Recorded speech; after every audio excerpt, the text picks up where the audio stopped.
bagyo, marami din ako angkla. Ay, hindi ko niya! Ay, no! Ilang angkla ang bagto? Napakasimple. Simple. Simple ng tanong nga, dalawa. Dalawa? Oh. Kaya nga eh. Ito, makinig ka. Oh. Di ba dalawa ang angkla na dalawa. bagto? Makinig ka, huwag ka magkamali ka.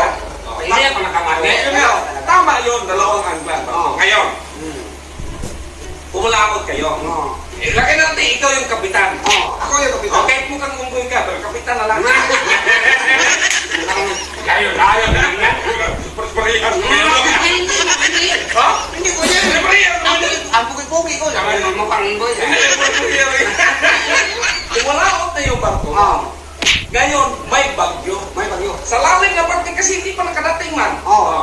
May bagyo. Ang tanong, anong gagawin mo? Anong gagawin ko?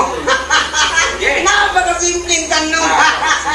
Ibaba ko ang unang angkla. Ibaba mo yung unang angkla. Unang angkla. Yan ang... Pinakasimple. Magtalo ka talaga ngayon. Ano magtalo? Magkabili ka talaga ng isang kahon ngayon. Ay, ano magtalo? Hindi ba ako magtalo? Yun ang usapan natin. Oo. Bili na ng isang kahon kapag ano, patalo. Ano magtalo? Ano ako magtalo? Ngayon, binaba mo yung isang angkla. Oh. Diba